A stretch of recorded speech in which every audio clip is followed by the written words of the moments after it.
নমস্কার বন্ধুরা, পল্লবী রান্নাঘরে সবাইকে স্বাগত। আজকে আমি আপনাদের সাথে শেয়ার করব খুব সহজ এবং সুস্বাদু একটা রেসিপি, যার নাম চিংড়ি মাছের মালাইকারি। এটা বাচ্চা থেকে বড় সবাই খেতে কিন্তু খুব পছন্দ করে। তো চলুন রেসিপিটি দেখে নেওয়া যাক। আমি এখানে নিয়েছি 10 পিস চিংড়ি মাছ। এগুলোকে আমি ভালো করে পরিষ্কার করে নিয়েছি। এখন আমি ম্যারিনেশনের জন্য দিয়ে দিচ্ছি 1/4 চামচ লবণ, দিয়ে দিচ্ছি 1/4 চামচ হলুদের গুঁড়ো,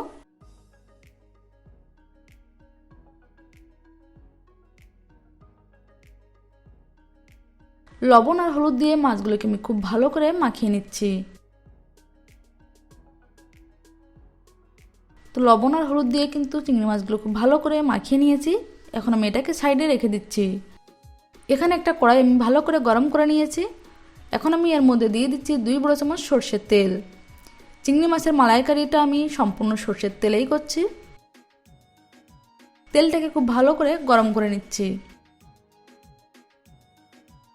তেল ভালোভাবে গরম হয়ে গেলে এর মধ্যে দিয়ে দিচ্ছি আগে থেকে ম্যারিনেট করে রাখা চিংড়ি মাছগুলো।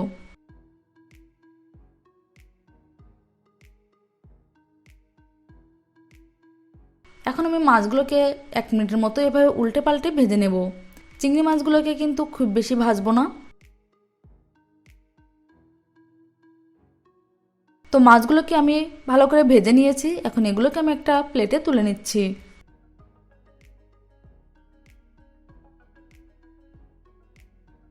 সবগুলো মাছ আমি প্লেটে তুলে নিয়েছি। এখন আমি এই কড়াইয়ের মধ্যে দিয়ে দিচ্ছি 2 বড় চামচ সরষের তেল।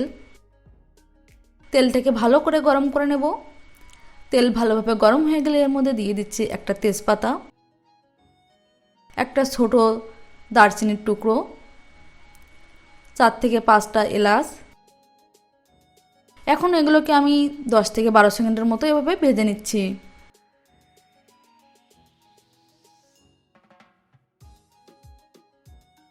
এখন আমি এর মধ্যে দিয়ে দিচ্ছি একটা বড় সাইজের পেঁয়াজ বাটা। আপনারা চাইলে 2টো মিডিয়াম সাইজের পেঁয়াজ বেটে দিতে পারেন। এগুলোকে কালার চেঞ্জ হওয়া পর্যন্ত আমি ভেজে নেব।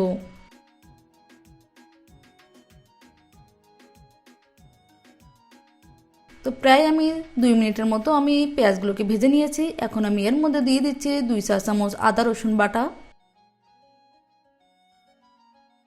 আদা রসুন দিয়ে আমি এগুলোকে 1 মিনিটের মতো ভেজে নেব। এতে কি হবে, আদা রসুনের যে কাঁচা গন্ধটা এটা কিন্তু চলে যাবে। তো আদা রসুন দেওয়ার পরে আমি পেঁয়াজ আদা রসুন খুব ভালো করে ভেজে নিয়েছি। দেখুন কালারটা কিন্তু অনেকটাই চেঞ্জ হয়ে গেছে। এখন আমি এর মধ্যে দিয়ে দিচ্ছি একটা টমেটো বাটা।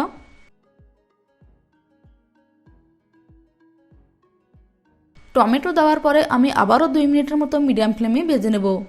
এতে টমেটোর যে কাঁচা গন্ধ থাকবে এটাও কিন্তু চলে যাবে। তো টমেটোটাকে আমি ভালো করে ভেজে নিয়েছি। এখন আমি এর মধ্যে দিয়ে দিচ্ছি 1 চা চামচ শুকনো লঙ্কার গুঁড়ো, 1/2 চা চামচ হলুদের গুঁড়ো, দিয়ে দিচ্ছি স্বাদ অনুযায়ী লবণ। এখন আমি সব কিছু আবারও মিডিয়াম ফ্লেমে 4 থেকে 5 মিনিটের মতো ভেজে নেব। তো গুঁড়ো মশলাগুলো দিয়ে আমি 4 থেকে 5 মিনিট ভালো করে ভেজে নিয়েছি। এখন এর মধ্যে আমি দিয়ে দিচ্ছি সামান্য জল। জল দিয়ে আমি ভালো করে মিশিয়ে নিচ্ছি। এখন মশলাটাকে আমি ঢেকে লো ফ্লেমে 4 থেকে 5 মিনিটের মতো হতে দেব। 4 থেকে 5 মিনিট পরে আমি ঢাকনাটা খুলে দিচ্ছি। দেখুন মশলাটা কিন্তু খুব ভালোভাবে কষানো হয়ে গেছে, তেল সাইড দিয়ে ছেড়ে দিয়েছে। তো এভাবে আমি ভালো করে মশলাগুলোকে ভেজে নিয়েছি। এখন আমি এর মধ্যে দিয়ে দিচ্ছি 1 চা চামচ চিনি। চিনি দিয়ে আমি সব কিছু ভালো করে আরেকবার মিশিয়ে নিচ্ছি। চিনি দিয়ে ভালো করে মশলাটাকে মিশিয়ে নিয়েছি। আর দেখুন মশলা কালারটা কিন্তু পুরোপুরি চেঞ্জ হয়ে গেছে। এখন আমি এর মধ্যে দিয়ে দিচ্ছি 400 ml নারকেলের দুধ। আপনাদের কাছে যদি নারকেলের দুধ না থাকে তাহলে গুঁড়ো দুধ জলে গুলেও দিতে পারেন। নারকেলের দুধ দেওয়ার পরে আমি সব কিছু ভালো করে একসাথে মিশিয়ে নিচ্ছি। সব কিছু আমি ভালো করে মিশিয়ে নিয়েছি। এখন আমি এর মধ্যে একটা ফুট আসতে দেব। তো দেখুন গ্রেভির মধ্যে ফুট কিন্তু এসে গেছে। এখন আমি এর মধ্যে দিয়ে দিচ্ছি আগে থেকে ভেজে রাখা চিংড়ি মাছগুলো।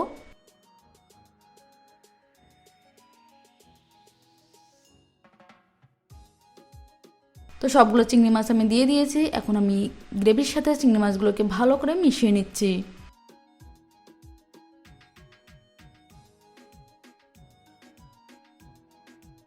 এখন আমি এটাকে ঢাকা দিয়ে মিডিয়াম ফ্লেমে 5 মিনিটের মতো হতে দেব। 5 মিনিট পরে আমি ঢাকনাটা খুলে দিচ্ছি। সব কিছু আমি আরেকবার ভালো করে মিশিয়ে নিচ্ছি। গ্রেভি কিন্তু অনেকটাই ঘন হয়ে গেছে। এখন আমি এর মধ্যে দিয়ে দিচ্ছি 4 থেকে 5টা চিড়ে রাখা কাঁচা লঙ্কা, হাফ চা চামচ গরম মশলার গুঁড়ো, আর দিয়ে দিচ্ছি 1 চা চামচ ঘি। এখন আমি সব কিছু আবারও ভালো করে মিশিয়ে নিচ্ছি। তো চিংড়ি মাছের মালাইকারি একদমই রেডি হয়ে গেছে। আমি গ্যাসের আঁচটাকে বন্ধ করে দিয়ে 5 থেকে 7 মিনিট স্ট্যান্ডিং টাইমে রেখে দিচ্ছি। তারপরে আমি এগুলোকে সার্ভিং প্লেটে নামিয়ে নিচ্ছি। তো আপনারা বাড়িতে এভাবে ট্রাই করুন, আর রেসিপিটি কেমন লেগেছে কমেন্টস করে অবশ্যই জানাবেন। যদি রেসিপিটি ভালো লেগে থাকে তাহলে লাইক করবেন, শেয়ার করবেন। আপনি যদি আমার চ্যানেল নতুন হয়ে থাকেন তাহলে আমার চ্যানেলটিকে সাবস্ক্রাইব করে অনুরোধ রইল। পাশে থাকা বেল আইকনটি অবশ্যই ক্লিক করবেন, তাহলে আমার নতুন ভিডিওর নোটিফিকেশন আপনারা পেয়ে যাবেন। আজ এ পর্যন্তই, আবার দেখা হবে নতুন কোনো রেসিপি নিয়ে। ততক্ষণ পর্যন্ত ভালো থাকবেন, সুস্থ থাকবেন। ধন্যবাদ।